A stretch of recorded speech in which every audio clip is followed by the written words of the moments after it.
ಇವತ್ತಿನ ಮುದ್ದು ಸೊಸೆ ಅಪ್ಡೇಟ್ ಬಂದು ಇಷ್ಟು ದಿನ ಪ್ರೋಮೋದಲ್ಲಿ ತೋರಿಸಿರ್ತಾರೆ ವೀರಭದ್ರೇಗೌಡರಿಗೆ ಹಾವು ಕಚ್ಚಿರುತ್ತೆ. ಅದು ಇವತ್ತಿನ ಎಪಿಸೋಡಲ್ಲಿ ತೋರಿಸ್ತಾರೆ.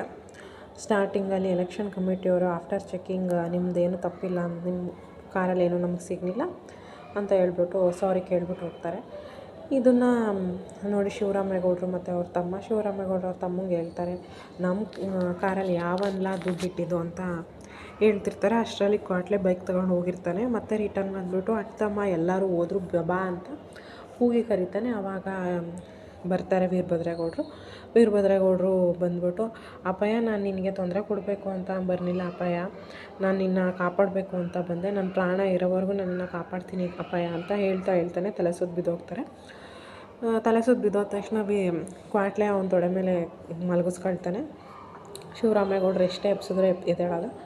ಅದಾದಮೇಲೆ ಅವ್ನ ಬಾಯಿಂದ ನೊರೆ ಬರ್ತಿರೋದು ನೋಡಿ, ಮಾವಯ್ಯ ಅಣ್ತಮ್ಮನ ಬಾಯಿಂದ ನೊರೆ ಬರ್ತೈತೆ ಅಂತ ಹೇಳಿದಾಗ ಅವರು ಶಿವರಾಮೇಗೌಡರು ಇದ್ದವರು, ಅವ ಏನವ ಇದು ಏನಾಯಿತು ಇವನಿಗೆ ಅಂತ ಅಂದಾಗ ಅವ್ರು ಫುಲ್ ಎಲ್ಲ ಚೆಕ್ ಮಾಡ್ತಾರೆ. ಅವಾಗ ಗೊತ್ತಾಗುತ್ತೆ ಅವ್ರಿಗೆ ಹಾವು ಕಚ್ಚೈತೆ ಅಂತ. ಆಗ ಅವ್ರ ಅಜ್ಜಿ ಇದ್ದವರು, ನಿನ್ನ ಮಗಂಗೆ ಹಾವು ಕಚ್ಬಿಟ್ಟೈತೆ ಕಣ್ಲ, ಅದು 2 ಸಲ ಕಚ್ಚೈತೆ ಅಂತ ಕೇಳಿ ಶಿವರಾಮೇಗೌಡರು ನಡ್ರಿ ಹಾಸ್ಪಿಟ್ಲಿಗೆ ಕರ್ಕೊಂಡು ಹೋಗೋಣ ಅಂತ ಹೇಳಿದಾಗ ಅವ್ರ ಅಜ್ಜಿ ಇದ್ದವರು ಇಲ್ಲೇ ದೊಡ್ಡಿ ಹತ್ರ ಒಬ್ಬರು ನಾಟಿ ಔಷಧಿ ಕೊಡ್ತಾರೆ, ಅವ್ರ ಹತ್ರ ಕರ್ಕೊಂಡು ಹೋಗೋಣ ಅಂತ ಹೇಳಿದಾಗ ವಿನಂತಿ ಮತ್ತು ಅಜ್ಜಿನ ಅಲ್ಲೇ ಬಿಟ್ಬಿಟ್ಟು ಇವರೇ ಕರ್ಕೊಂಡು ಹೋಗ್ತಾರೆ.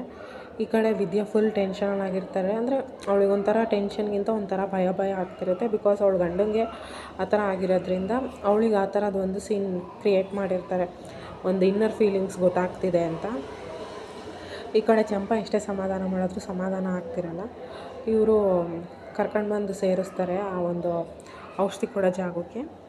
ಅವರು ಸ್ಟಾರ್ಟ್ ಮಾಡ್ತಾರೆ. ಅವ್ರು ನೋಡ್ತಾರೆ, ಇದೇನಿದೆ 2 ಸಲ ಹಾವು ಕಚ್ಬಿಟ್ಟೈತಲ್ಲ, ಒಂದು ಸಲ ಕಚ್ಚಿದಾಗಲೇ ನೋಡ್ಕೊಂಡಿದ್ರೆ ಇಷ್ಟೊಂದು ಆಯ್ತಿರ್ಲಿಲ್ಲ ಅನಿಸುತ್ತೆ ಅಂದಾಗ ಇವರು ನನ್ನ ಮಗ ನನ್ನ ಪ್ರಾಣ ಉಳ್ಸೋಕ್ಕೆ ಹೋಗಿ ಹಿಂಗಾಗೈತೆ ಅಂತ ಹೇಳ್ತಾರೆ. ಫಸ್ಟು ಅವನಿಗೆ ಮೆಡಿಸನ್ ಕೊಡೋಕ್ಕೆ ಸ್ಟಾರ್ಟ್ ಮಾಡ್ತಾರೆ. ಇನಿಷಿಯಲಿ ಅವನಿಗೆ ಆ ಮೆಡಿಸನ್ ವರ್ಕ್ ಆಗ್ತಿರಲ್ಲ. ಇದನ್ನು ನೋಡಿದ್ದು ಆ ವೈದ್ಯರಿಗೆ ಶಾಕ್ ಆಗುತ್ತೆ, ಏನಪ್ಪ ಇದು ಕಣ್ಣು ಮತ್ತು ತಲೆಗೂ ವಿಷ ಹತ್ಬಿಟ್ಟೈತೆ ಅನಿಸುತ್ತೆ, ಏನು ಮಾಡೋದು ಅಂತ ಅಂದ್ಬಿಟ್ಟು ಅವನಿಗೆ ಔಷಧಿ ಕೊಡ್ತಾನೆ ಇರ್ತಾರೆ. ಅದಾದಮೇಲೆ ವೀರಭದ್ರೇಗೌಡರು ಎಷ್ಟೇ ಆದರೂ ಎದ್ದೇಳಲ್ಲ. ಅದಾದಮೇಲೆ ಇನ್ನೊಂದು ಯಾವುದೋ ಒಂದು ಪವರ್ಫುಲ್ ಔಷಧಿ ಕೊಡ್ತಾರೆ. ಆ ಔಷಧಿ ಕೊಟ್ಟಾಗ ಅವ್ರಿಗೆ ಔಷಧಿ ಟೇಸ್ಟ್ ಗೊತ್ತಾಗುತ್ತೆ. ಅಂದರೆ ಅವ್ರು ಕೇಳ್ತಾ ಇರ್ತಾರೆ, ಔಷಧಿ ಕೊಟ್ಟಾಗೆಲ್ಲ ಇದು ಕೈ ಅನ್ನಿಸ್ತಿದ್ಯಾ ಅಂತ. ಆಗ ಅವರು ಲಾಸ್ಟಲ್ಲಿ ಕೊಟ್ಟಿದ್ದ ಔಷಧಿ ನೋಡಿ ಕೈ ಅನ್ನಿಸ್ತಿದೆ ಅಂತ ಅಂತಾರೆ. ಅಷ್ಟರಲ್ಲಿ ನೆಕ್ಸ್ಟ್ ಸೀನಲ್ಲಿ ವಿದ್ಯುಂಗೆ ಕಾಲ್ ಮಾಡ್ತಾರೆ ಕ್ವಾಟ್ಲೆ. ಕೇಳ್ತಾರೆ ವಿದ್ಯಾ, ಮಾವಯ್ಯ ಬಚಾವಾದ್ರ ಏನೂ ತೊಂದರೆ ಆಗಲಿಲ್ವ ಅಂದಾಗ, ಮಾವಯ್ಯ ಏನೋ ಹುಷಾರಾದರು, ಆದರೆ ಅಣ್ತಮ್ಮ ಅಂತಿದ್ದಂಗೆ ಗೌಡ್ರಿಗೆ ಏನಾಯಿತು ಅಂತ ಕೇಳಿದಾಗ ನಮ್ಮ ಅಣ್ತಮ್ಮಂಗೆ ಹಾವು ಕಡಿದ್ಬಿಟ್ಟೈತೆ ಅಂತ ಹೇಳ್ತಾನೆ. ಅದನ್ನು ಕೇಳಿ ವಿದ್ಯಾ ಹಂಗೆ ಕೆಳಗಡೆ ಕುಸಿದು ಬಿದ್ದುಬಿಡ್ತಾಳೆ.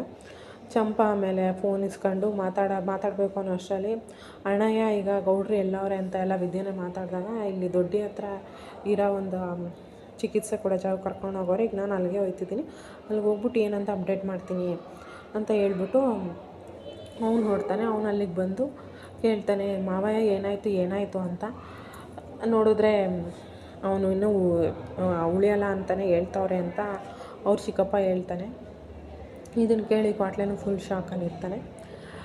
ಇನ್ನೇನು ಅವನಿಗೆ ಏನೋ ಎತ್ತೋ ಅಂತ ಇರಬೇಕಾದ್ರೆ ಅವ್ನು ಚಿಕಿತ್ಸೆಗೆ ಸ್ಪಂದಿಸಿರೋದು ನೋಡಿ ಆ ವೈದ್ಯರು ಬಂದು ಹೇಳ್ತಾರೆ, ಯಾವ ದೇವ್ರ ಏನೋ ನಿಮ್ಮ ಮಗ ಇವಾಗ ಪ್ರಾಣದಿಂದ ಪಾರಾಗವನೆ ಅಂತ ಕೇಳಿ ಇವರೆಲ್ಲ ಸಂತೋಷ ಪಡ್ತಾರೆ. ನಾಳಿನ ಎಪಿಸೋಡಲ್ಲಿ ವಿದ್ಯಾ ಅಲ್ಲಿಗೆ ರೀಚ್ ಆಗ್ತಾಳೆ.